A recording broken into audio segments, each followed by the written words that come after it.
The sun had barely risen over Pine Hollow, a quiet rural town in Georgia. Mist clung to the edges of cornfields as birds greeted the dawn. In the middle of it all stood a tidy farm. 3 barns, rows of crops, and a sturdy farmhouse with chipped paint and character. Major Valerie King, wearing denim overalls and a faded red bandana, fed her chickens. Her caramel arms flexed as she lifted grain bags like they weighed nothing. Locals knew her as a quiet widow who moved in 5 years ago. She kept to herself, fixed her fences, never complained. But before farming, she led Delta Force Team 6-2, running black ops across 5 continents. She'd neutralized warlords, spoken fluent Russian and Mandarin, and done things generals feared. Now, she just wanted peace. But peace doesn't last. Just past midnight, 3 trucks pulled onto a dirt road. No headlights, just engines and bad intentions. 8 men from the Iron Talons, a backwoods militia dabbling in meth and illegal arms, had heard about a lone woman living on prime farmland. Easy target, they thought. Their leader, Cole Banning, spit out tobacco. No husband, no dogs, just chickens and corn. We take the land, scare her off. Maybe have some fun. No one told him what Valerie had done in Kandahar. They slipped through the fence, or thought they did. The first man hit a piano wire. A flashbang went off in his face.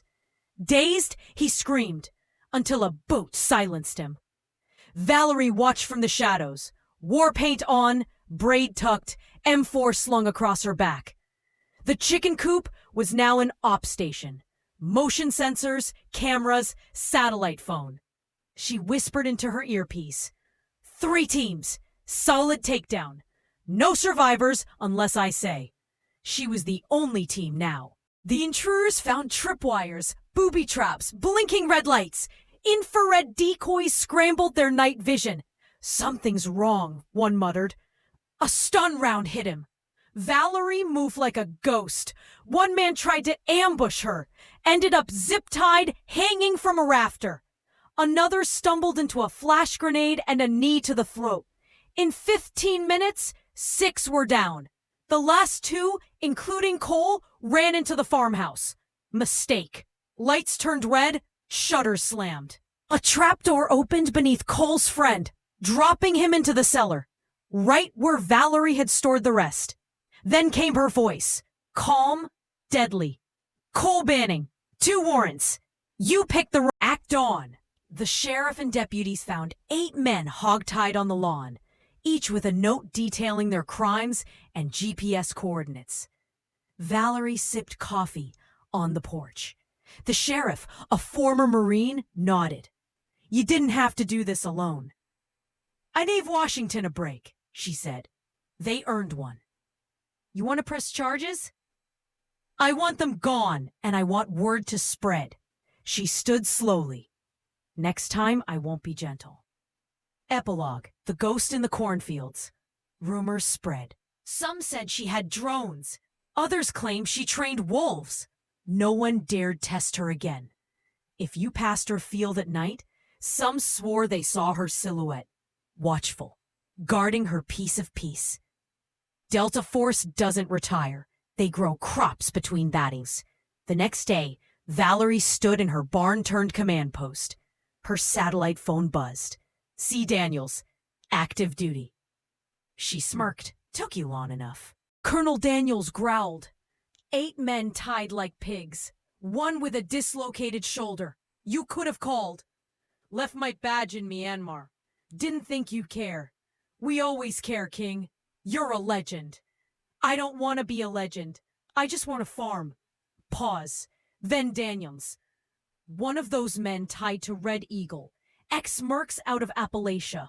Not amateurs. If they come, they'll come heavy. Valerie's face hardened. Let 'em come.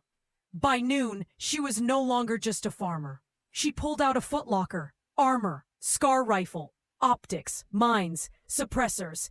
She patrolled her 22 acres, reset sensors, recalibrated drones.